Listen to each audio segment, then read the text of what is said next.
How many of you that were there yesterday? Okay. So I'll quickly summarize. Before I summarize, those of you there, would any of you like to state any point that has stayed with you from yesterday's discussion? The mental floor. Sorry? The mental floor, yes. And that when it goes like this and you've got water going down, you can't fight it. So instead we need to put barriers in place to regulate ourselves. Yes, true. Thank you. That was the key metaphor that we discussed. We consider.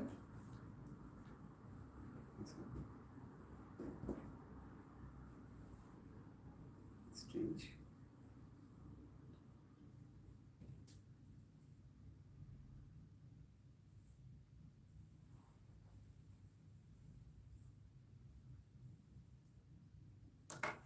Sorry.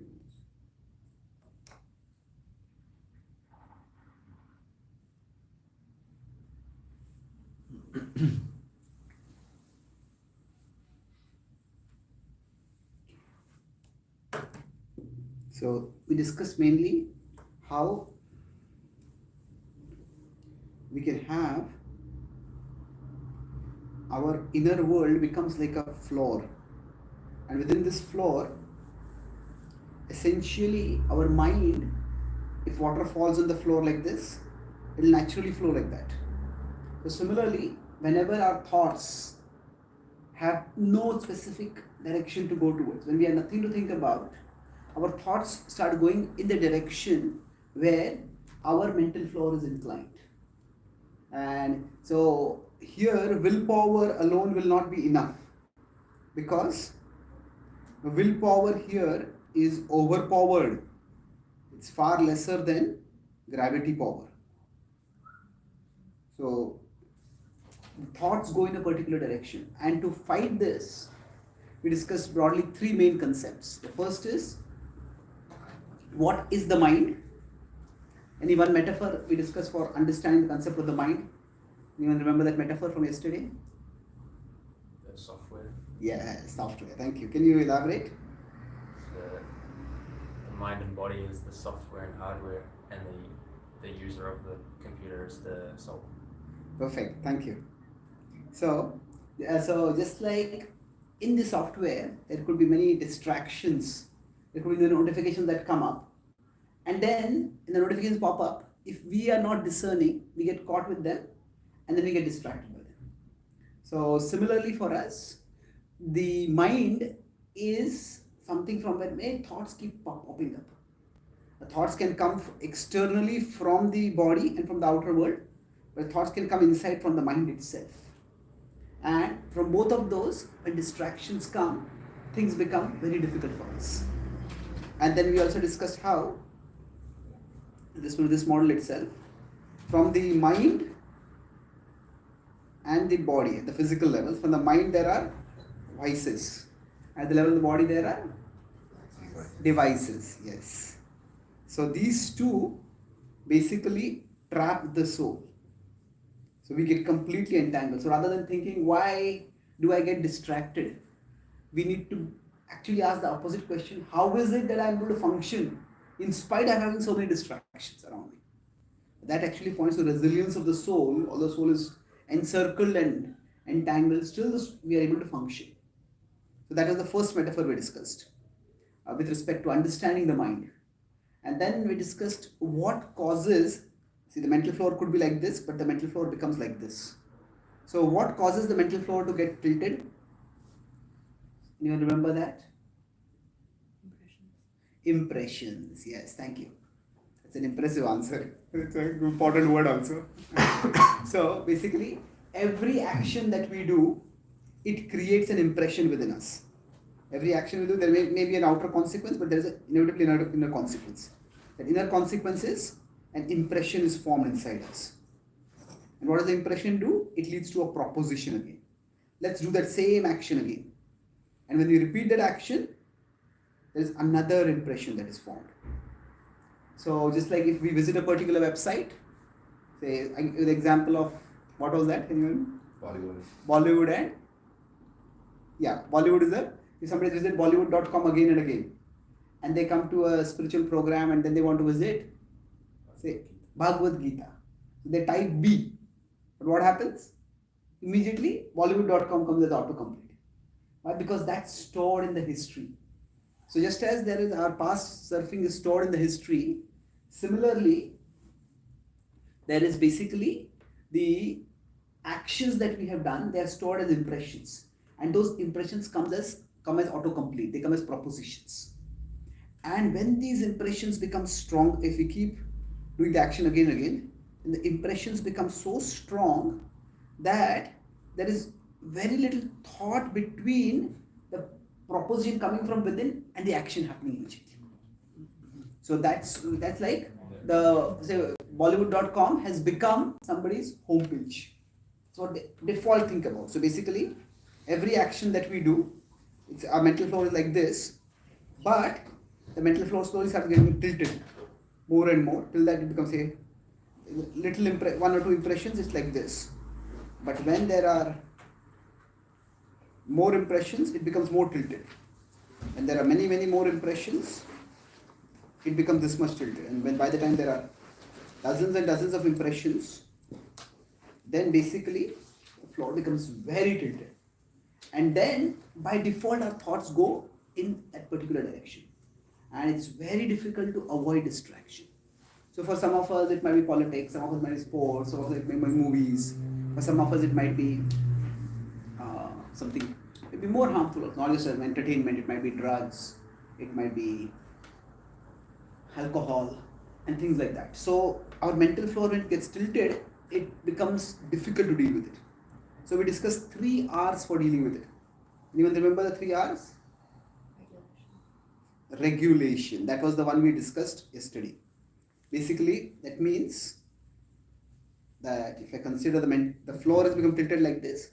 So first is I create a barrier over here so that the water does not flow unlimitedly. Then, and this was what I discussed elaborately. So we could create regulation by, sometimes we can use devices to regulate our use of devices, or we can use apps to regulate technology. But broadly, I talk about 3 things, 3 ways to bring about regulation. You know, remember that 3 ways, 3 R's for bringing about regulation? Redirection. Yeah, that is later. 3 R's for there are 3 total R's, but for regulation itself, I discussed 3 R's. Oh, right. There are discussed about Relationship. relationships. You know, if we are just alone, then we are alone with our distracted mind. We may spend hours. But if we have to go out and meet people, we are in a relationship, then just being with that person, we tend to get us out of our mind. Relationships. The second was responsibilities.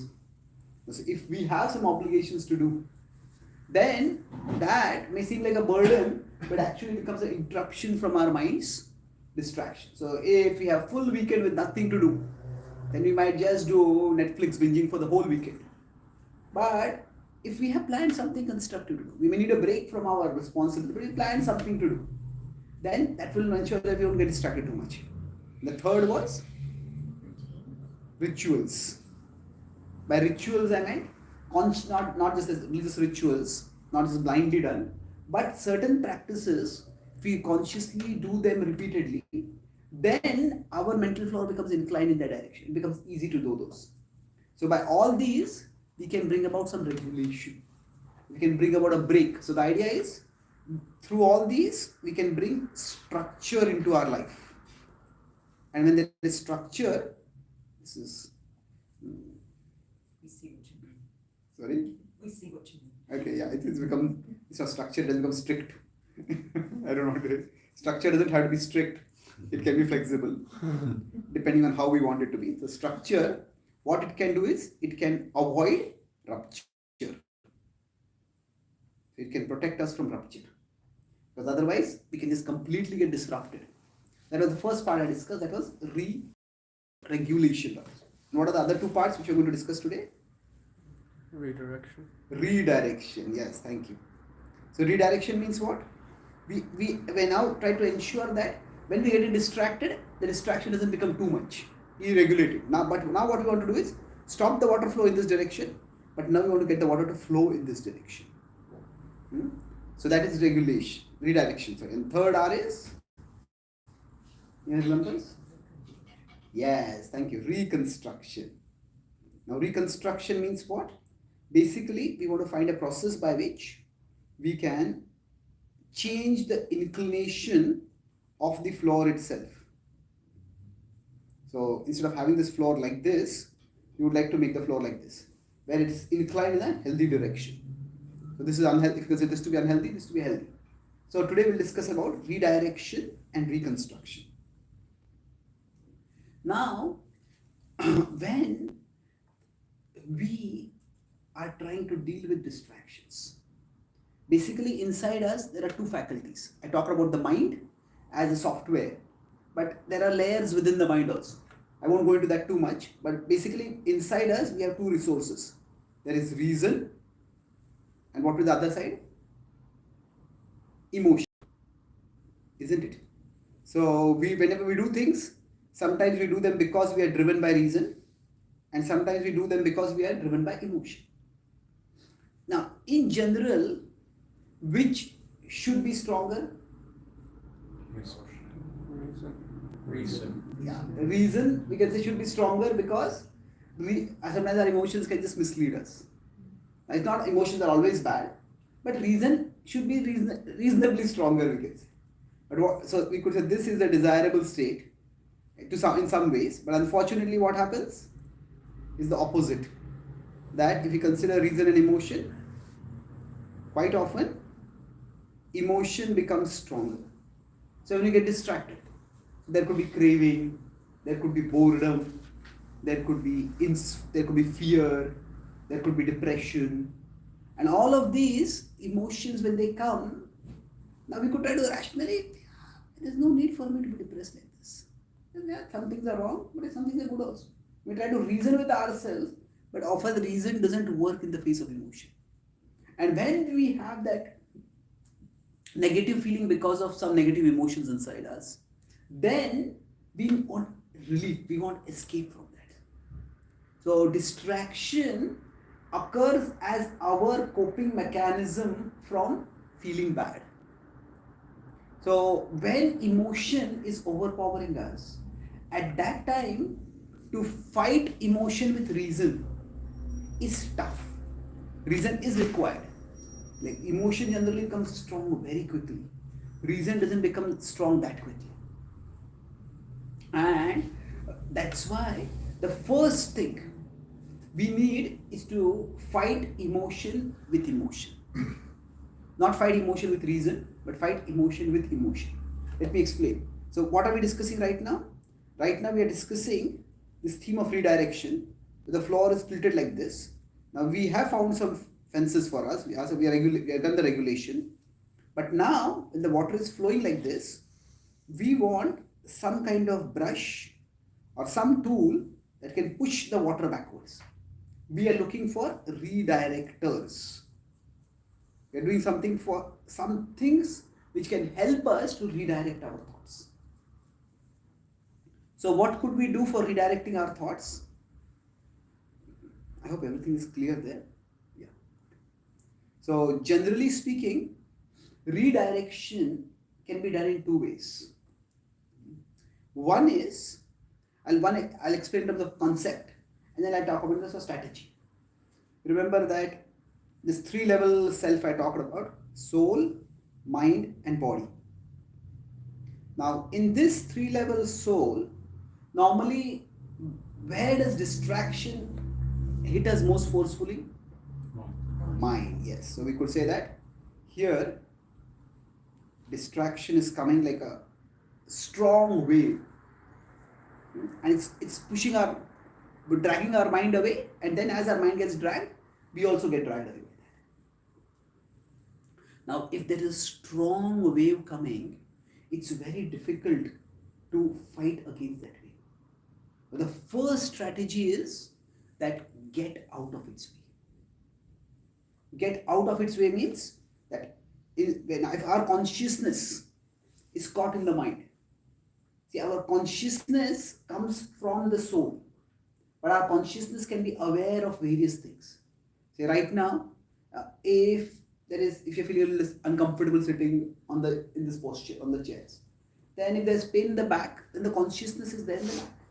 If you're reasonably comfortable, then your consciousness is focus on your eyes and your ears so that you can understand.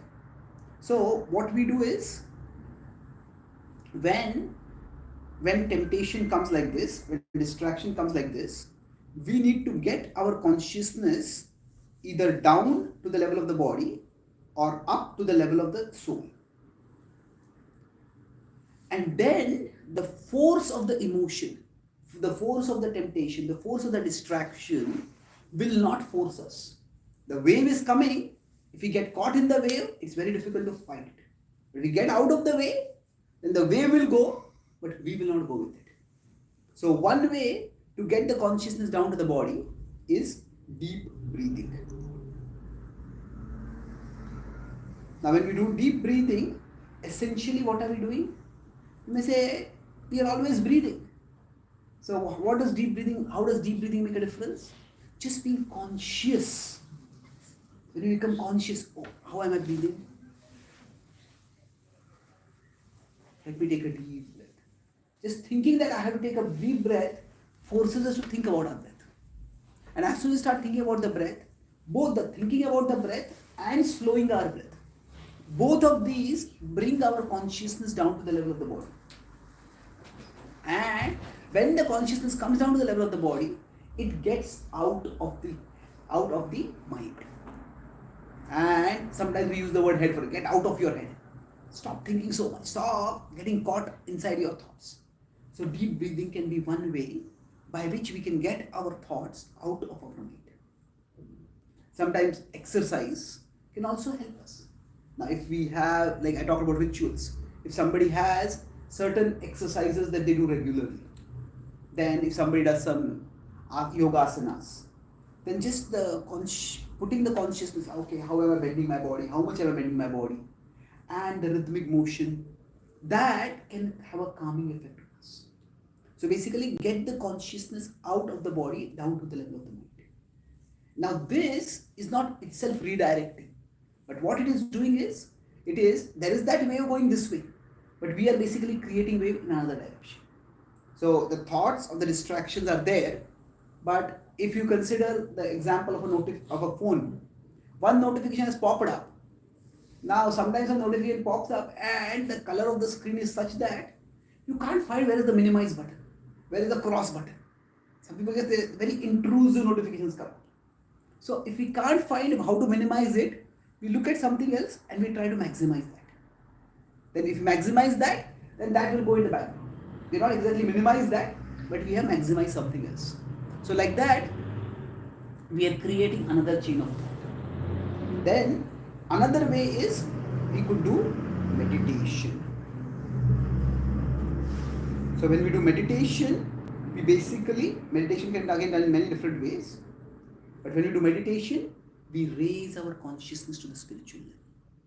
So meditation can be done, again, some people equate deep breathing and meditation, but they're not the same thing. Meditation generally is not just about, there are two broad conceptions of meditation. When you talk about meditation, it can be centered on the mode of thinking, or it can be centered on the object of thought.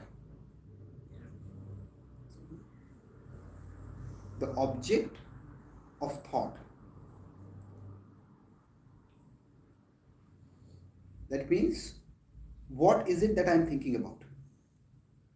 So generally we can say that, oh, okay, I am meditating on the movie right now. Okay, that's possible. That means I am thinking deeply about the movie. But meditating on a movie may not really calm us. There might be violence and there might be sensuality, and that may agitate us more. So meditation is not just about how deeply we think about an object. It is what object we think about. So that is of course, if both are there, then meditation becomes very powerful. But in meditation, the most important thing is, what is the object of thought? Generally, in the world, we are constantly thinking about things which are changing. And the more we think about changing things, the more we start feeling insecure, we start feeling uncertain. So we need some unchanging object of thought. And when we focus our thought on something unchanging, that is when there is a significant calming effect that comes. So in our tradition, in our yoga tradition, which we call the Bhakti Yoga tradition, we actually focus on using sound as a means for elevating our consciousness. So this is sometimes called as sonic meditation. So sonic meditation means that sound is used as an aid for focusing on meditation. So the mantra that we chant, Hare Krishna, Krishna Krishna, Hare Hare, Hare Ram, Ram Ram, Hare Hare. So this Krishna mantra, it is like an elevator. It is like a sonic elevator. So going back to this model, this is the mind, this is the body, and this is the soul. So when we chant the mantra, we can sing it, we can recite it individually, but as we enter that mantra, it's like that mantra is itself like an elevator. And that as we utter the mantra, it is like our consciousness is entering into this elevator. And as it enters into the elevator, our consciousness will start rising. So this is also another way to trigger another set of thoughts or start redirection.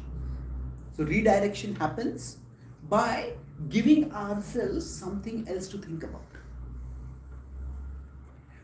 In general, say if we have had some bad relation, we are not on good terms with someone, and we are trying to avoid that person, and then somehow both of us get caught in the elevator together.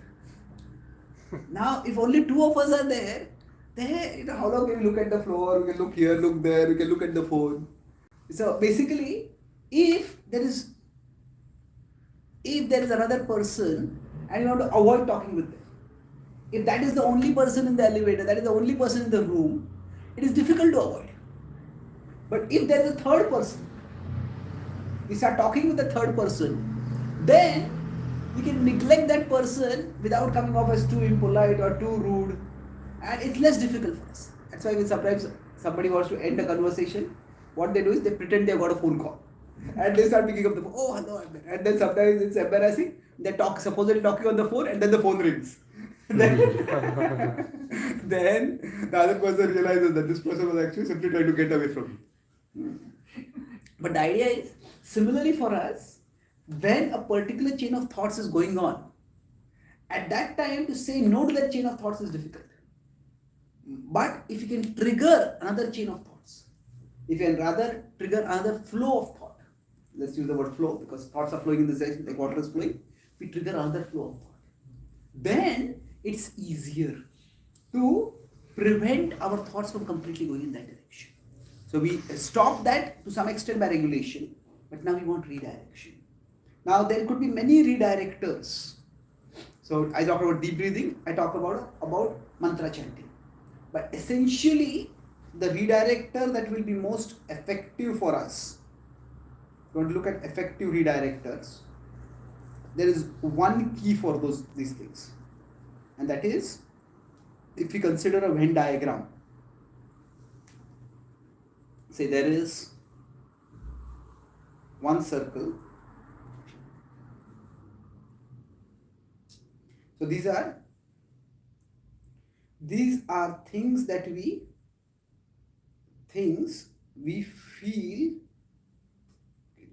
feel good doing.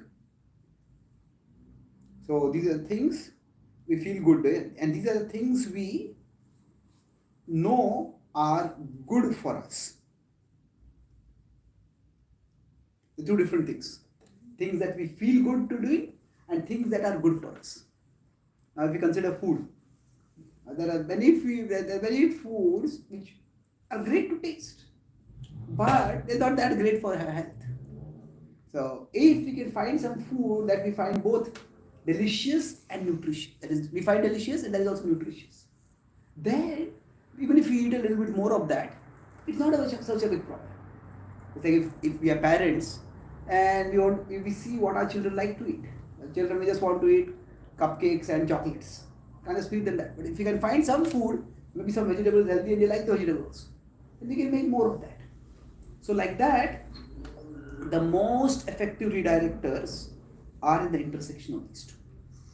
That the things we know are good for us, going back to the earlier point is, things that we know are good for us, this is associated with reason.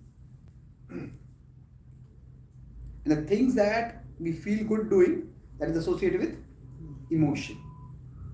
So I said that we cannot fight emotion with reason immediately, because emotion can be too powerful. So what we do is, we try to find where emotion and reason intersect. So for example, if we like music, and there could be many different kinds of music, but there could be some calming spiritual music. So, if we like music and we know spirituality calms us, then spiritual music could be in the intersection of these two. And then when we are feeling distracted, when our mind is going in an unwanted direction, impelling us towards unhealthy behavior, then we just, instead of saying, I won't do this, we just turn on maybe our phone, turn on an earphone and start hearing some spiritual music. Maybe start humming it along with it, maybe start singing along with it. So that way, because it feels good to us, it is relatively easier to do. And because it is good for us, it will have a positive effect on us.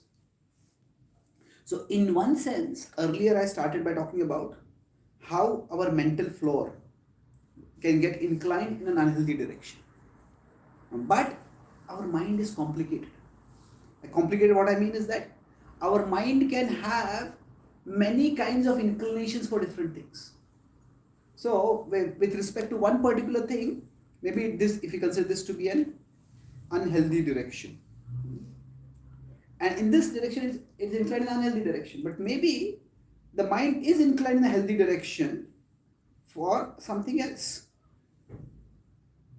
So when we say something which is good for us and something which feels good to us, so if we find that, so what we are doing is, we don't want the water to flow in this direction, but it's not just that we are causing the water to flow uphill. Okay, there's this way you can flow and it's good for us. So things we feel good doing and things that are good for us. And finding these things is probably the most important personal inventory that we can do. Many people talk about know yourself. Now know yourself can mean many things. But probably the most important aspect of knowing ourselves is, what are the things that fall in this intersection of what feels good to me and what is good for me. So this is key to know thyself, we say. So if we can find this, then we can keep this readily accessible for ourselves. So for some of us maybe like to read. Some people are they have high verbal intelligence, very word conscious. Now we could read all kinds of things, but maybe if we have found some good quotes about focusing the mind, about calming ourselves, about not getting distracted, some wisdom quotes, so we could keep those readily accessible. Maybe note them in a notepad in the phone, or maybe even try to memorize them, and then try to think about them, because we like those quotes. We get some intellectual verbal stimulation, and then that makes it easier to shift our thoughts in another direction. So that's redirection. And by such redirection, we'll find that it becomes much easier for every one of us to challenge the mind's distractible nature. So this is so know thyself means know our effective redirectors. So even if you forget everything from this talk, you just remember this one point and try to find some redirectors that work for you. Then that could be a tangible, even transformational gain that you could get from this. Now let's go to the last part. What is the third R remaining now? Yes, thank you. Reconstruction. So now when you talk about reconstruction, how do we do this? So the floor is inclined like this. You can say overall floor of the mind is inclined like this. Now we want to get it inclined like this. Now it is not that the floor's direction has to be changed for everything. Here we're talking about the unhealthy habits which we have, where our mind tends to get distracted or it goes in an unwanted direction. For as I said, in some aspects, our mind may be inclined in healthy directions. In some things, the mind might just be flat. That's also okay. Say if say some game. In India, a popular game is called Kabaddi. Now, most of you may not even never heard of the game. So if you hear about it, oh, there's a Kabaddi match going on. Okay, let it go on. I don't care about it, isn't it? But if say we are attached to cricket, oh, there's a cricket match going on. Oh, I want to watch the score. So immediately our mental floor is inclined direction. So especially when the mental floor is inclined in an unhealthy direction, that's where we want to change its inclination towards a healthy direction. And for this, again, how do we go about doing this is by one key principle, that is repetition. Now, sometimes we focus too much on success or failure. Okay, I resolve not to do this. That I resolve that, I will not use any social media.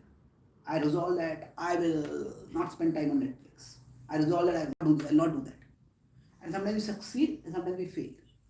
We succeed, we feel very good about ourselves. When we fail, we feel very bad about ourselves. But actually, our mind is largely mechanical. Mechanical means sometimes when we succeed or fail, we see it in moral terms. Moral terms means that if I succeed in my resolution, I'm a good person. If I fail in my resolution, I'm a bad person. I'm a weak person. When they go worse, I'm worthless.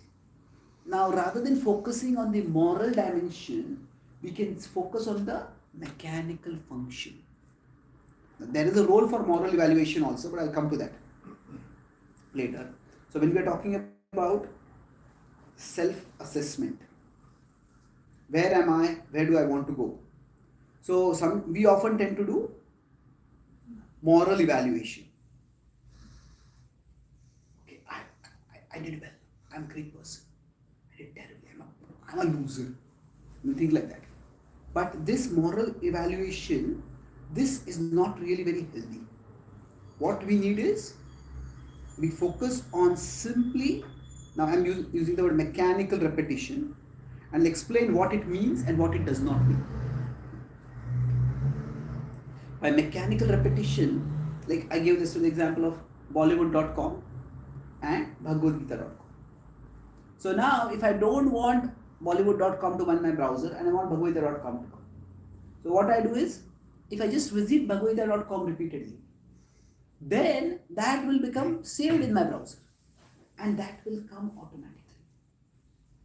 So now even if in between once or twice I visit Bollywood.com, that is not catastrophic if I continue visiting Bhagavad-gita.com.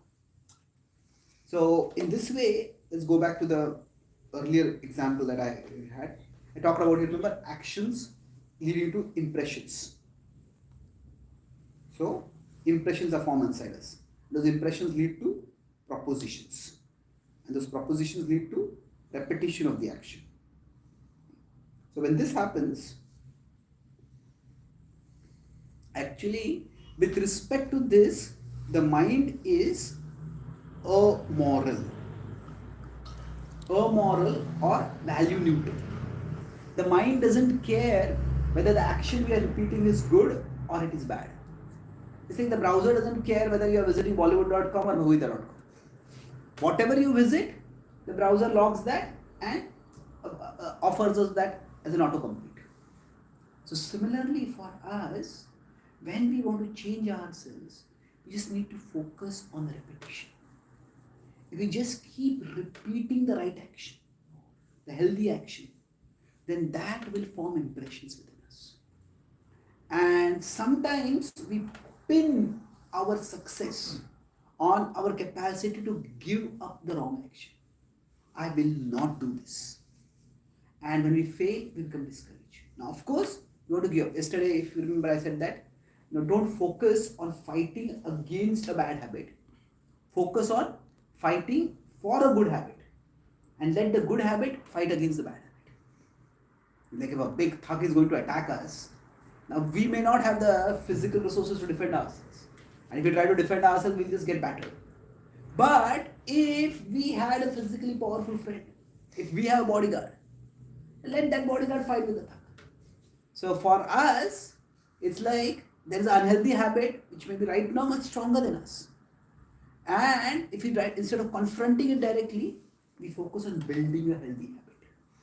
And as the healthy habit becomes stronger, that will fight with the unhealthy habit.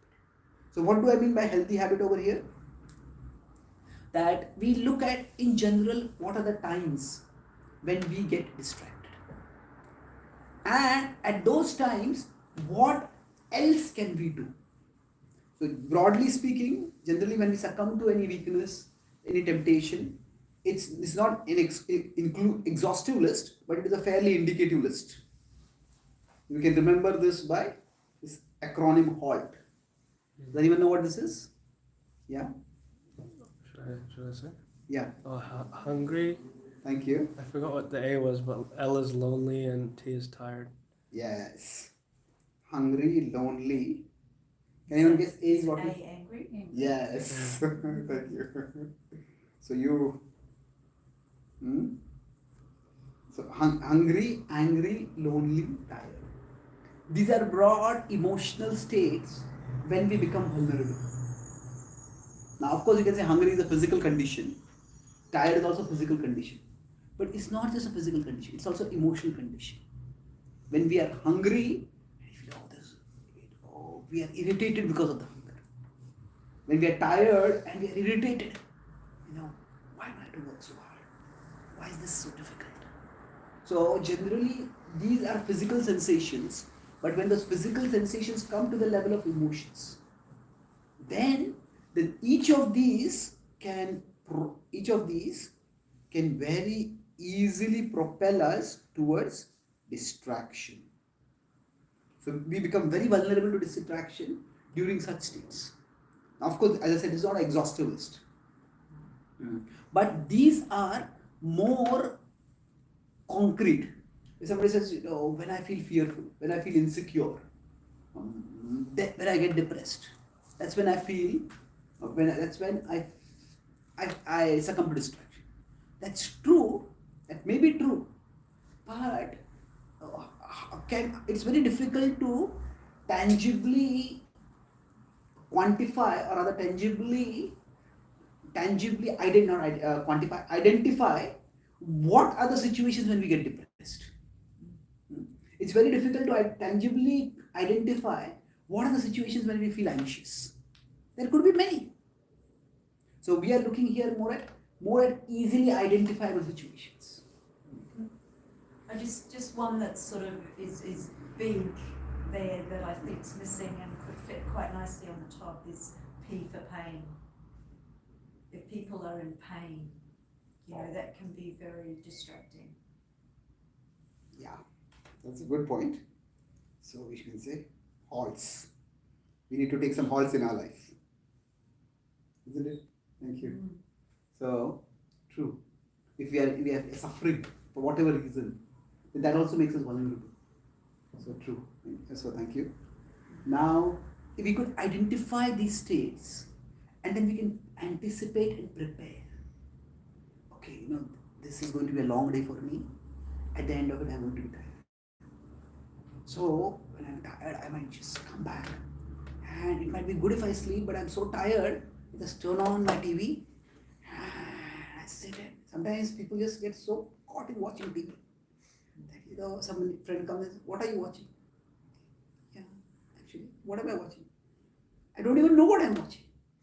It's just like mindlessly, whatever is going on TV, this goes on. Sometimes when we are surfing, now there's YouTube Shorts or Insta Reels, sometimes we can flick through 25 ones, and then by the end of it, we don't even remember what we watched.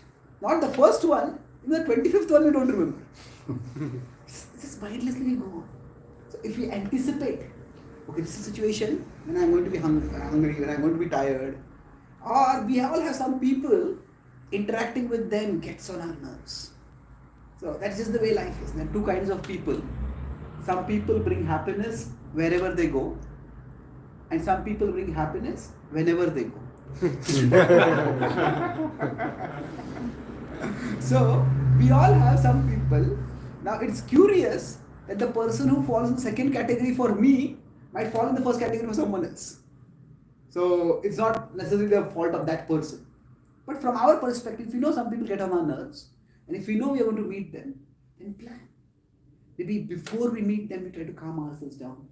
We try to strengthen ourselves. We try to redirect our thoughts. Or after our meeting, after that meeting, we plan a break. I won't just rush into another thing. I'll take something to calm myself. I'll do something to calm myself, to focus myself, to strengthen myself.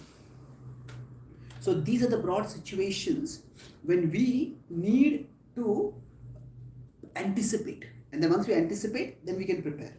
So what we are discussing about here is repetition. So why am I talking? Now how do I relate repetition with the point of halt?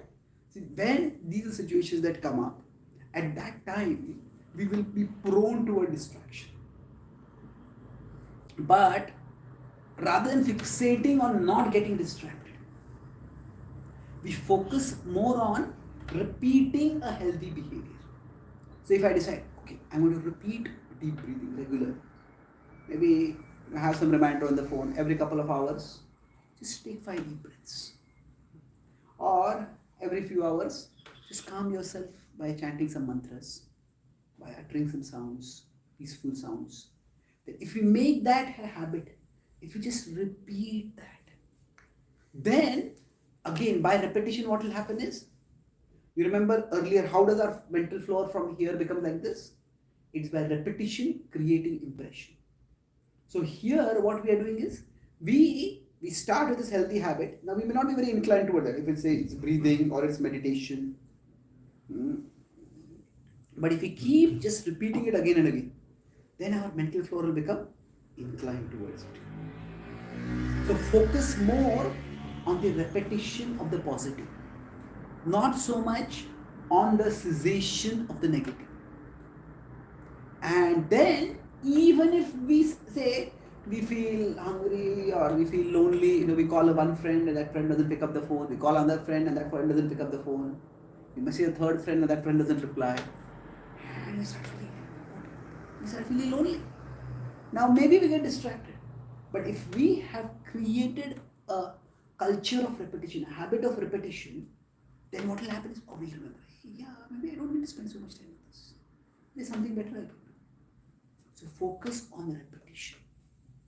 And in that way, we'll find that there is something which we can do to change our mental flow all the time. I'll conclude with one point and then we can have a few questions. That if we consider the graph of time versus, say, our consciousness. Now sometimes for all of us, there are unhealthy urges that come up. So earlier said, the wave, stormy wave comes. When the unhealthy urge comes, we may just be powerless. Nothing we do may work.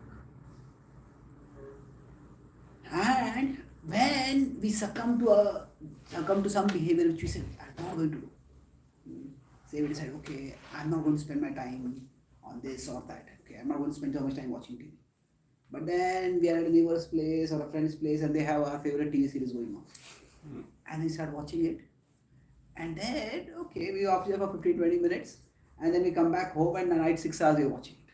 All that we missed. So we may get annoyed by that. And it's understandable to get annoyed. But the point is that when these urges come, okay, this may drop a circle,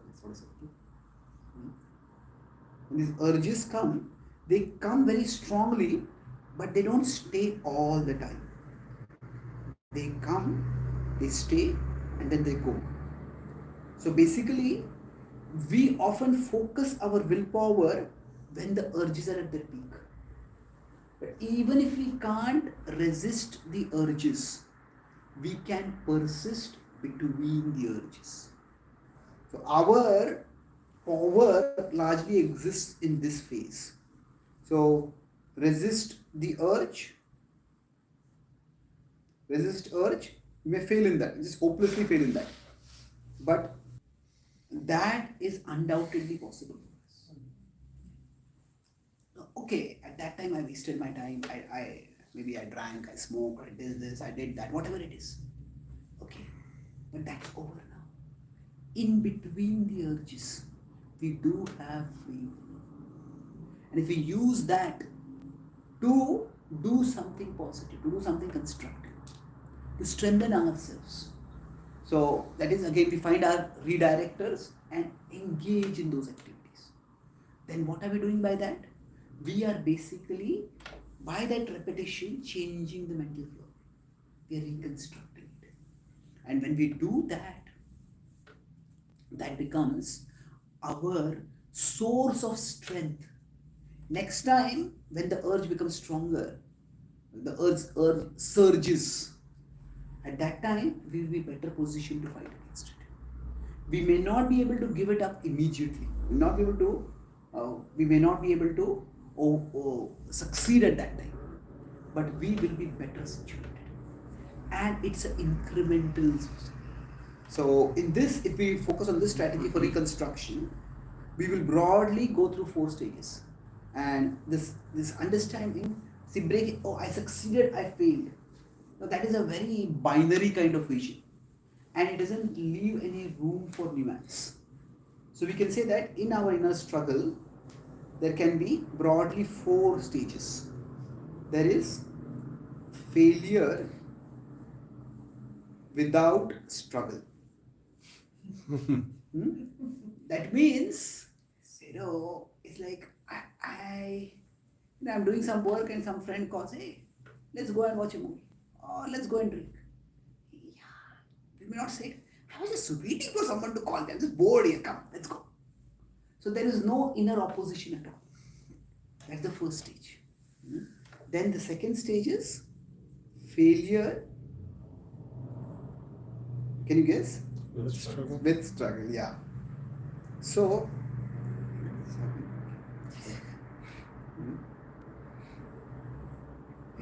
now the difference here is, here our intention is different.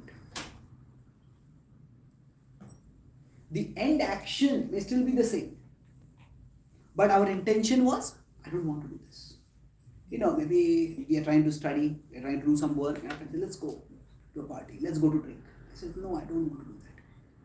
Let's play some video game. No, I don't want to do that. But then maybe 4 or 5 friends come together, they all pressurize us and we are not able to resist that pressure. Okay, but at least we tried. So sometimes we need to appreciate our small successes, even amid our failures. That's why I talked about being kind to ourselves yesterday. So here, our actions may not have changed, but our intentions have changed. And that itself is a success. And then after that, there will be, yes, success with struggle. So success with struggle means, yes, no. Okay, no, I'm going to do this. I'm not going to do that. So we choose a healthy habit. We choose an effective redirect. So there is a dramatic difference between the two at one level, externally. So here, there is the external is different. Sometimes what happens is, if we don't recognize the dynamic difference, and we may think, I become successful. But actually there's not big difference between these two. The struggle is there in both cases. If at this level we start becoming proud, then we will find ourselves not humbled but humiliated. So we'll find ourselves, I've given this up. But then it happens that I thought I gave this up. Like somebody says, I've given up drinking. And then after a few days you find them breaking. What happened? So I changed my mind. Well, did you change your mind or did your mind change you? That proposition came and you just felt I can't resist it. So now here, while external success is there, but the struggle is still there. So in one sense, even if we are at the second or the third stage, both are good. They are neither of them is at the first stage, the lowest stage. And what is the last stage would be? Success without struggle. Yes, success without struggle. And we will come, all of us, to this level sooner or later. In some things, say if in some cases our mental floor is inclined like this, to come to the level of success or struggle may take a long time. But in some cases the mental floor is just inclined like this. So it's relatively easy. And this is where sometimes we need to be kind and understanding to each other. Say for example, two friends might be doing the same distracting things. Maybe both of them were big bodies and they would spend hours, entire weekends, maybe playing video games or watching movies or whatever. And now both of them want to change, they want to do something valuable with their life. And one of them just gives it up and they give it up relatively easily, maybe a couple of weeks. Other person is 6 months, 8 months, 10 months, still they're struggling. Now what may happen is the first person may become proud and the second person may feel worthless, feel terrible. But it's not like that. The first person, maybe they would externally do the same action, but their mental floor was only this much, slightly tilted. And then it was very easy to shift the tilting. But for the other person, the mental floor might be tilted quite a bit. It's going to take time to come back. So sometimes when we compare ourselves with others, the problem is we don't know how much our mental floor is tilted, we don't know how much their mental floor is tilted. So if we are to be fair, we need to compare neither our weaknesses with other strengths, nor our strengths with other weaknesses. So for example, one person might be able to give up, say, playing video games or movies very easily. But that same person, when it comes to gossiping, that person may spend hours gossiping. The second person, what's there to gossip? Then they said, I'm not going to do it, they're going to give up very easily. So, most of us know what is gossiping. I read a very striking definition of gossip. When does the urge to gossip, I talk about this urge, having a surge, when does that happen? You could gossip about hundreds of things, but the urge to gossip becomes very strong when we hear something we like about someone we don't like. I don't like that, but that's a bad guy. Just puts on a show. Looks like a good person. But I had nothing to counter that. Now I know. I'm going to broadcast it for public welfare. It becomes like that. We start rationalizing and justifying our actions. So, for some of us, that particular habit may be relatively easy to give up. For others, it may be very difficult to give up. So, if we understand this model, this point that the mental floor is inclined, then we won't be too hard on ourselves. We won't be too hard on others. Now, not being hard doesn't mean just letting ourselves go on the way we are. We'll focus on the process of repetition. If I just keep repeating the positive behavior, that will create the inner impressions, corresponding inner impressions. Whatever impressions inside us are there, they cannot be deleted. That's the unfortunate, or you could say the scary thing about impressions. With respect to our browser's history, we can just delete the history. We can change the device, but we can't do that with respect to ourselves. Although we cannot delete the inner impressions, we can override them.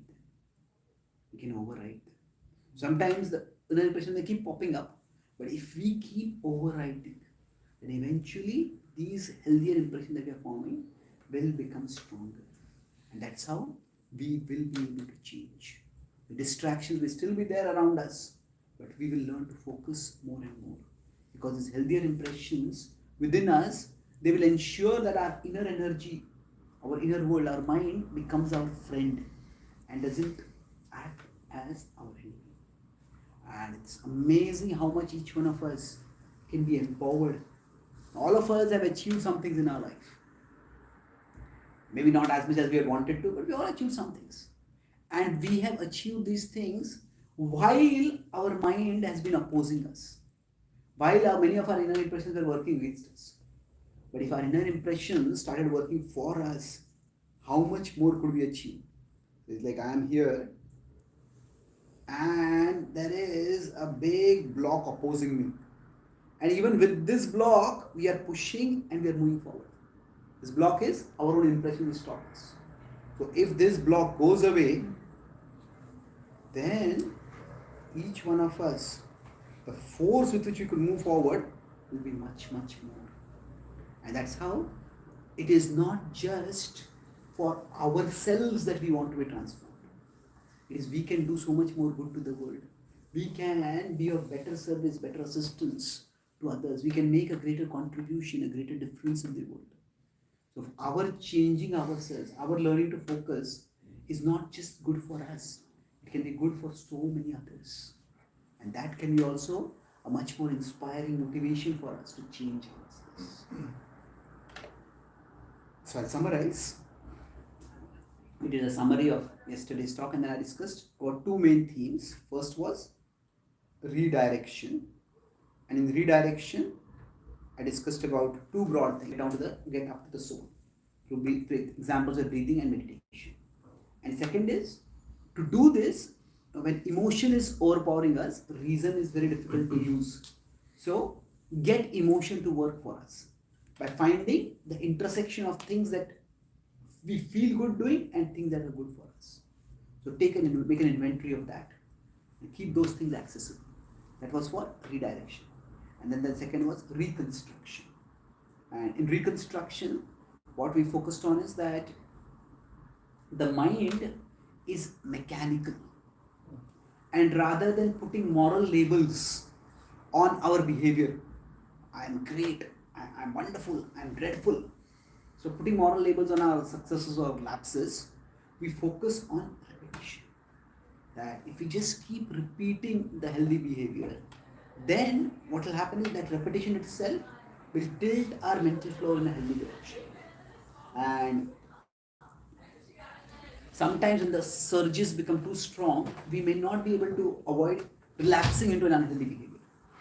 But even after we relapse, even if we can't resist the urges, we can persist between the urges. And that is where our great power lies. And if we can anticipate when the urges are going to come, especially strong, we talk about the HALTS acronym. So, healthy, angry, lonely, tired and suffering. So in those situations, we can prepare ourselves and then we will not be affected that much. And the last point we just discussed is that with this, be kind to ourselves. It may take time for us to change because for us, the mental flow will be far more inclined than someone else. But if we are going from failure without struggle to failure with struggle, that is itself success. And we are going from there to failure, success with struggle, and success with struggle. These stages we will rise up. And our change can not only help us to achieve more, it can also help us to contribute more. And a better me is not just better for me, a better me is better even for the world, or at least my corner of the world. And that can inspire us to focus in this age of distraction. Thank you.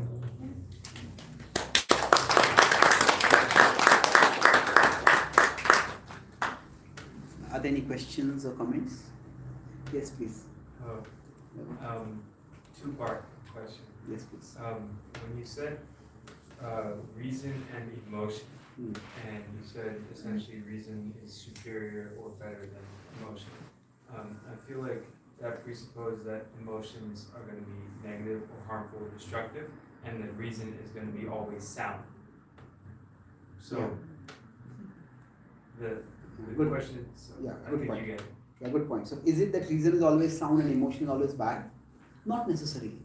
We are talking within a particular context right now. See, when we get distracted, At that time, generally the emotion was strong. And at that time, if we try to use reason to combat it, it doesn't work. Now, does that mean reason is always right and emotion is always wrong? Well, no. We have been given both these faculties, and both are valuable tools. And sometimes our emotions do guide us to the right thing. So, emotions are not bad. What happens is when we become controlled by emotions, often at the cost of reason, that's where we do things which could be self-sabotaging. So sometimes our reason is just too bankrupt of emotion. And say for example, if somebody sees a child being terrorized by a bully, now if a person with reason may say that that's none of my business. Well, if a dozen people walk by with the child is being terrorized, we think, what's wrong with people? What's wrong with humanity? Isn't it? There are certain situations where emotions are expected. In fact, emotions are a sign of humanity. Anger is not a bad thing. Outrage, there are sometimes things which are outrageous. And if we don't feel anger in those situations, then that means maybe something essential is missing with us. Now, of course, when I feel anger, that doesn't mean I have to act on that anger and I try to go and beat the bully. Maybe I'll get beaten up that way. But I can call 911, I can call someone for it, I can report to someone. So what I do is different. But my point is, if there is absence of emotion, then that is not a healthy state to be in. But what we want to avoid is being completely controlled by emotion. Is reason always right? No. Sometimes we get too caught in logic, and then something is very important for us, but our logic, our reason may restrict us from being enterprising, sometimes from being adventurous, from doing something new which is important for us. There's some risk involved. So basically the idea is reason and emotion are both like two consultants for us. It is we who have to make the decision. And neither reason nor emotion are to be given monopoly on our decision making process. Sometimes reason is right, sometimes emotion is right. Okay? And the second part is, Yeah. you present this as a dichotomy, but what about intuition? Good. There's a lot which in this short now we couldn't discuss. The intuition is, now all of us have experienced some sense of certainty. This is the thing I should be doing. And we do it and it works out good.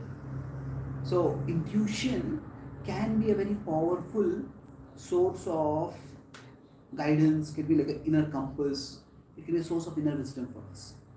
The real challenge is to know the difference. Basically, you could say there is, in our inner world, there are multiple things. Like you said, there's intuition. Then that's at one extreme. The other extreme is impulse.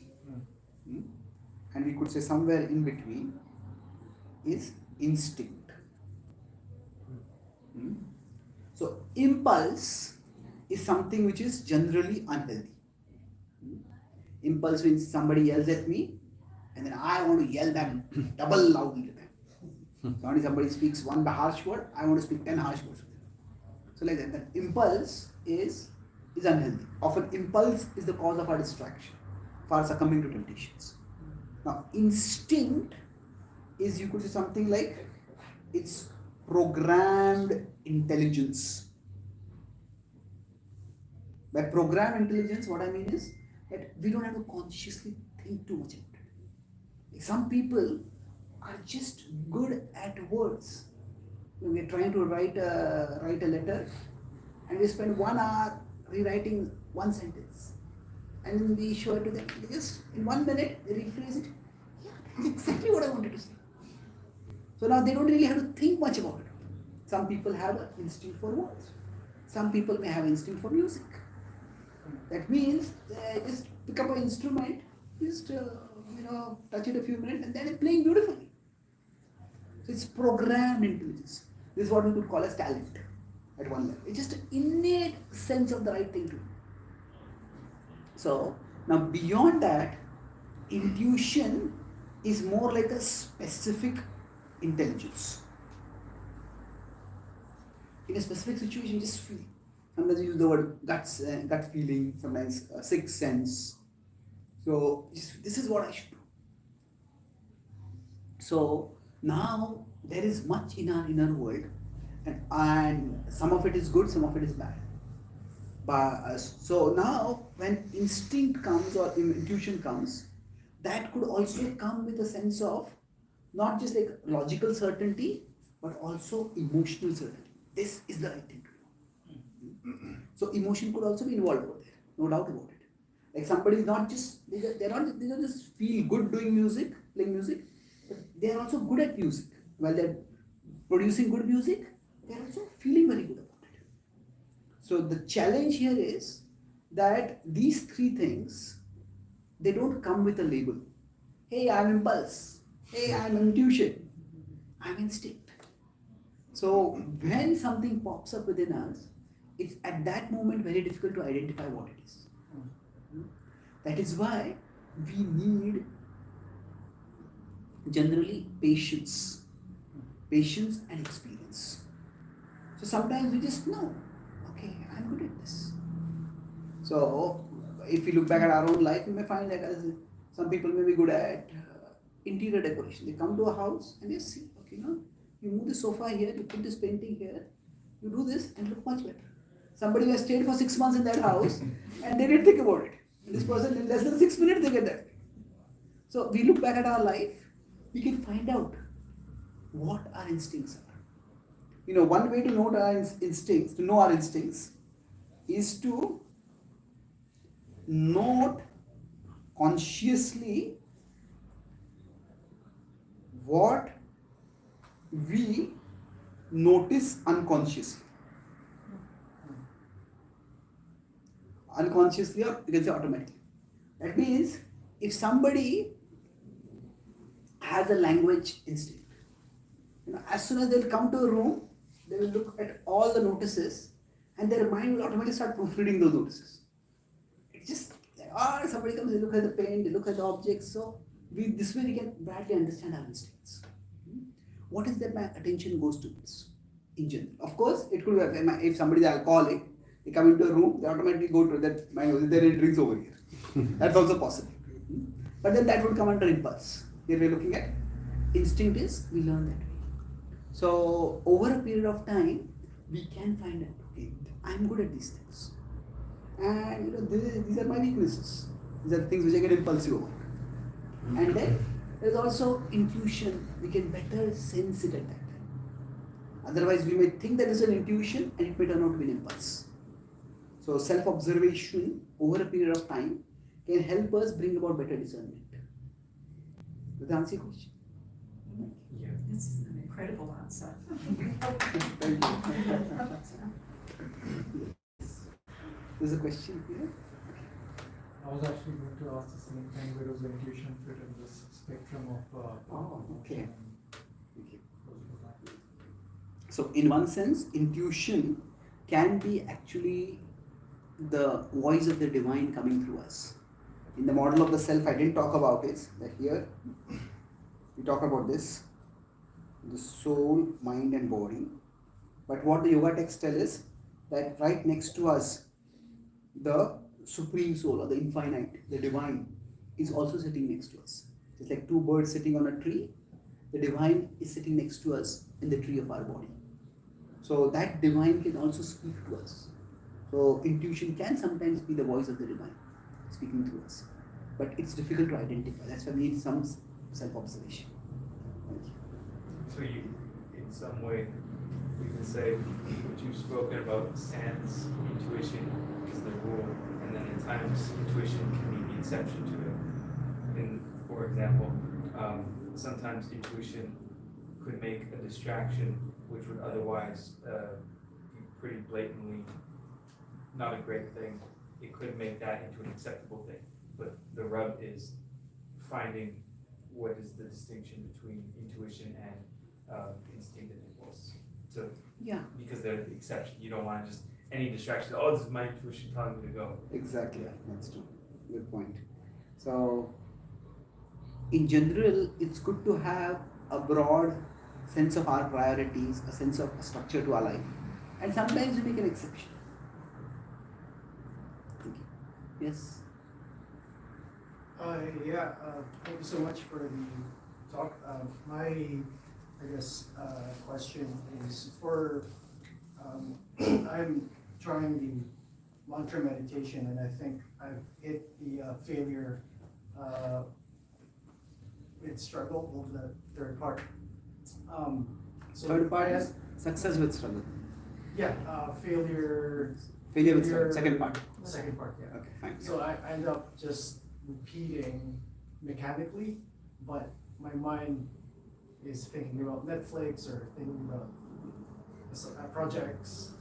So it feels like I have two minds, one saying the mantra and the other one doing something else. Yeah. How do we kind of Deal with so that. that's Yes. True. So when we try to meditate on the mantra, sometimes we have the intention to meditate, but we just get distracted. This is a failure with struggle, and we don't seem to be clearing that stage. It almost seems like a stone block. That's where stone wall where it seems to be blocked. So yeah, that can be a long phase, and that's why when we talk about meditation, we need to understand that within meditation there can be different levels of success also. It is not necessary that the mind has to be focused and that is the only success. So if I consider during meditation, see, there is lack of self-awareness.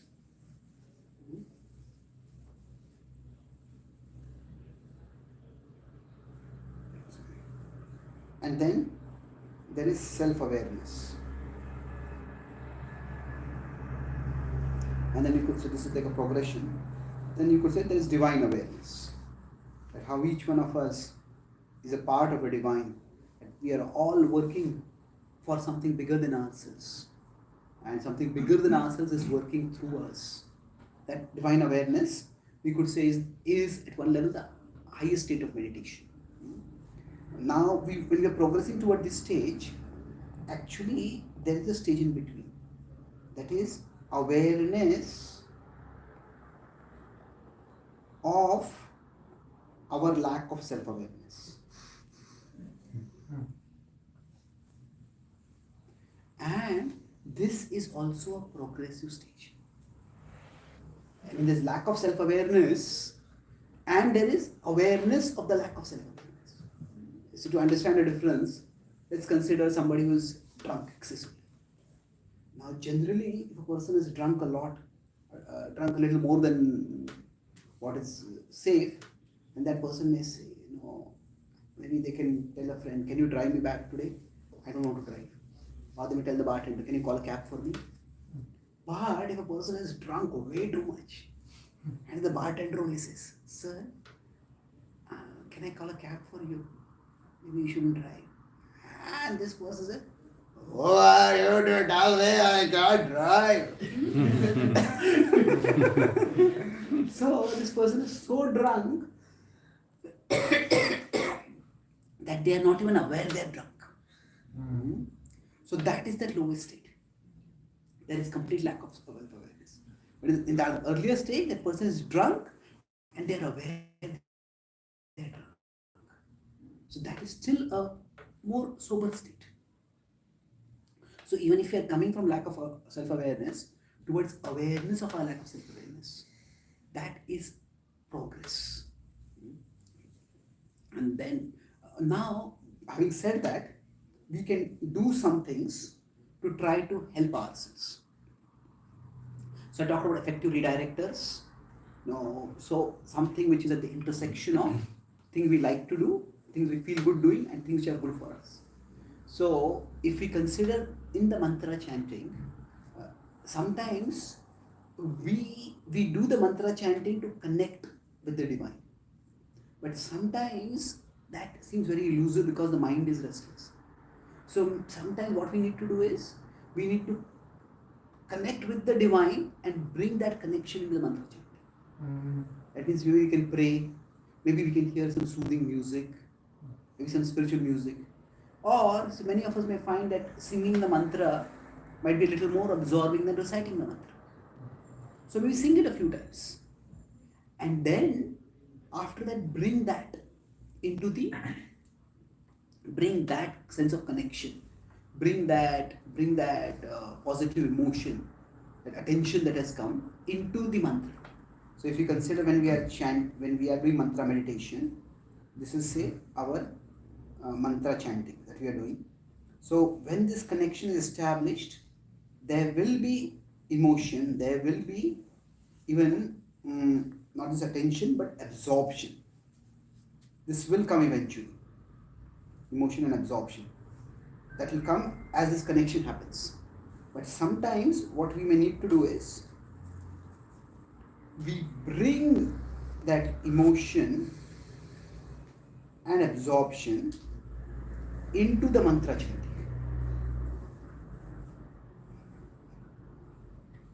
That is why you will find that if we read or hear something about the importance of mantra chanting, we hear some talks about how the mind works and how to get the mind to work for us instead of against us.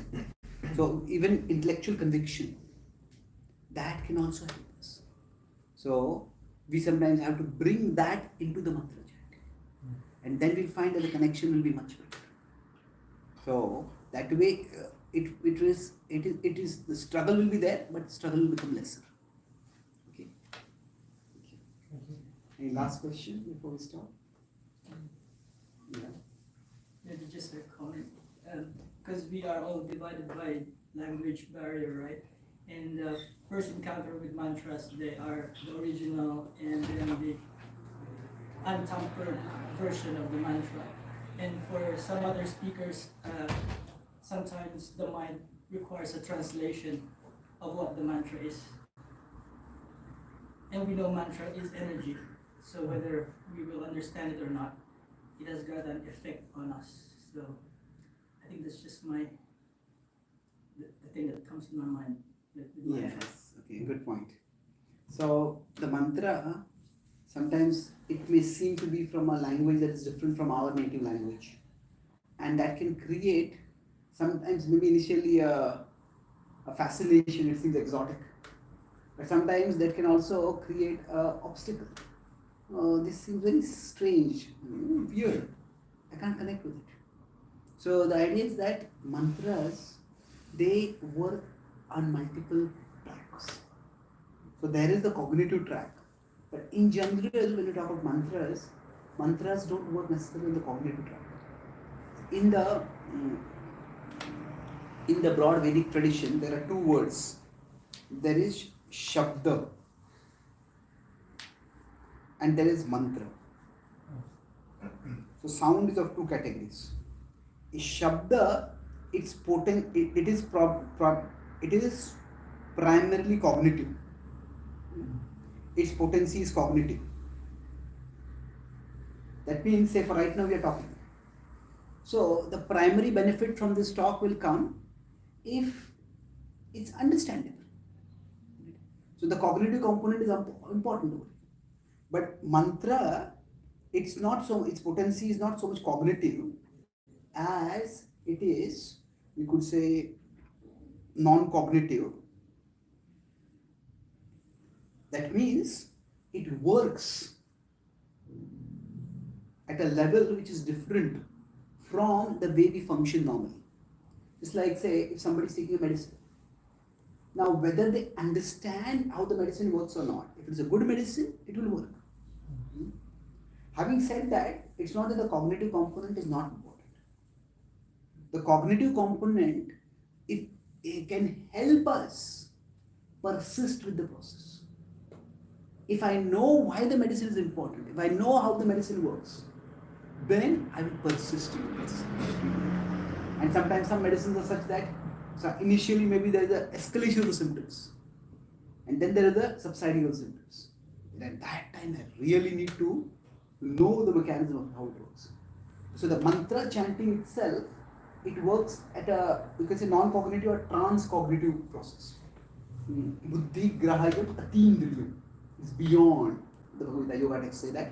So it's a non-cognitive process or trans-cognitive process, beyond the cognitive process. So that's why whether we understand it or not, the benefit is there. But if we understand the meaning, we understand the mood, we understand the philosophical context in which it is done, then we can do it with greater attention, greater conviction. And then we can tap its potency better. So, thank you very much for your attention and participation. Hare Krishna. Hey.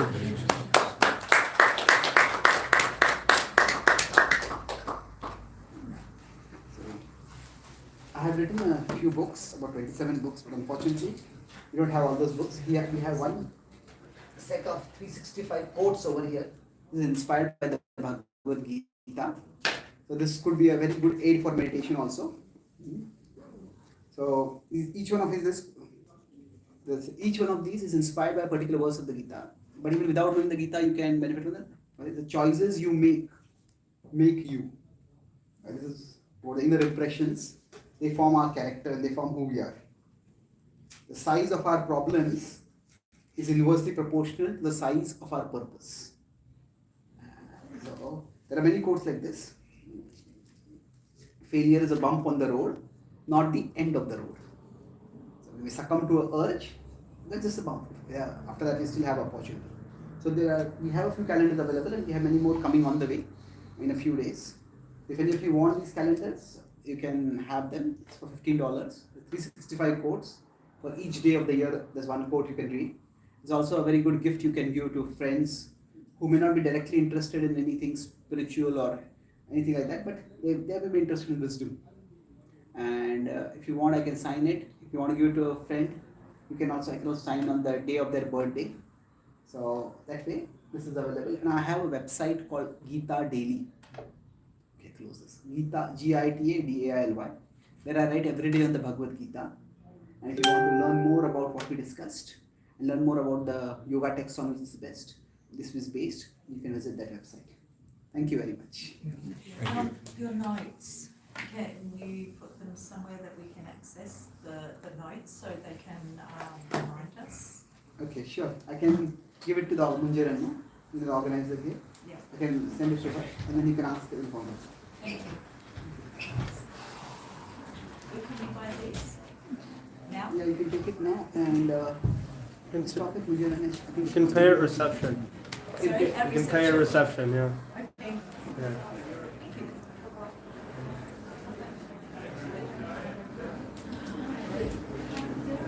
Are there more outside or? Just the one turn to finish. Oh, I can just finish this.